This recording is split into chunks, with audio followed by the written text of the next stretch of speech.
तकसीम बर्रे सगीर के वक्त गांधी अगरचे पाकिस्तान के क़याम के खिलाफ थे, ताहम फिर भी बहुत से इशूज पर वो तवाजुन रखते थे।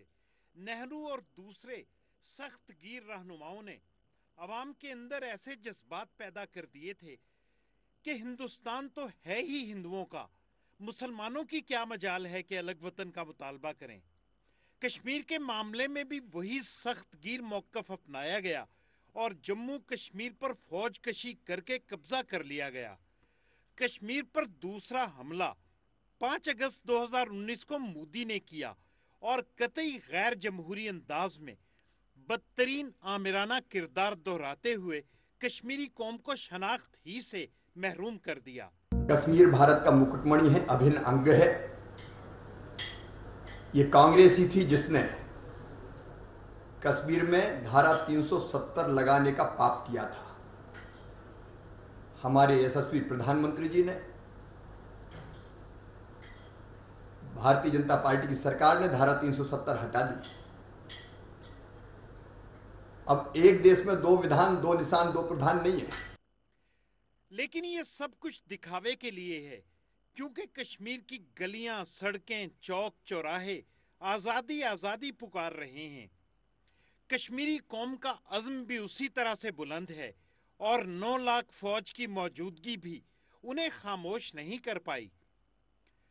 इस जहां में कुछ लोग मुखालफत की कतई परवाह नहीं करते और सच पर बात करते रहते हैं। ये दिग्विजय सिंह हैं। इनका कहना है कि आर्टिकल 370 की मनसूखी से जमहूरियत का गला घोंट दिया गया है और कांग्रेस बरसरे इक़्तिदार आकर इस पर फिर से गौर करेगी। Democracy was not there in Kashmir when they revoked Article 370. Then Insaniyat was not there because they put everyone behind bars. And Kashmiriyat is something which is basically the fundamentals of secularism. So therefore, the decision of revoking Article 370 and reducing the statehood of J&K is extremely, I would say, sad decision. And the Congress party would certainly have to have a relook on this issue. दुनिया की सबसे बड़ी जमहूरियत का दावा करते BJP रहनुमा उनके इस बयान पर इस कदर भड़के हैं कि उन्हें पाकिस्तान की जुबान बोलने वाला यानी गद्दार करार दे डाला। कांग्रेस के नेता दिग्विजय कहते हैं कि धारा 370 हटाने पर पुनर्विचार किया जाएगा। क्या पुनर्विचार करेगी कांग्रेस? कांग्रेस का हाथ पाकिस्तान के साथ। ये कांग्रेस की पाकिस्तानी मानसिकता है। जो पाकिस्तान कहता है वही कांग्रेस कहती है। सोनिया जी जवाब दो, देश आपसे जवाब चाहता है। कश्मीरी रहनुमा फारूक अब्दुल्ला का कहना था कि रियासत जम्मू कश्मीर भारत में जम नहीं हुई थी, बल्कि कुछ शराइत के साथ इसका इल्हाक हुआ था। This state did not merge.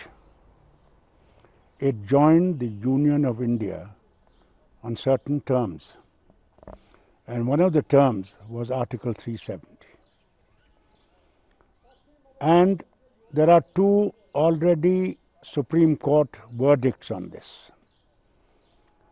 of the triple bench, two judgments, which clearly state that this is a permanent feature now. जिसकी लाठी उसकी भैंस यानी माइट इज राइट के परवरदा ये क्यों भूल जाते हैं कि कश्मीर के मुस्तकबिल का फैसला भारत के हाथ में है ही नहीं, और अगर कोई फैसला कश्मीरी कौम की उमंगों के खिलाफ किया जाएगा वो महज कागज पर लिखी एक तहरीर होगा।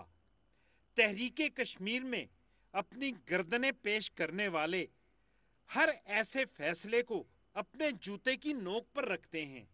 भारतीय 9 लाख फौज जुल्म की दास्ताने रकम कर सकती है, कश्मीर पर कोई फैसला थोप नहीं सकती, क्योंकि कश्मीर उनका है ही नहीं।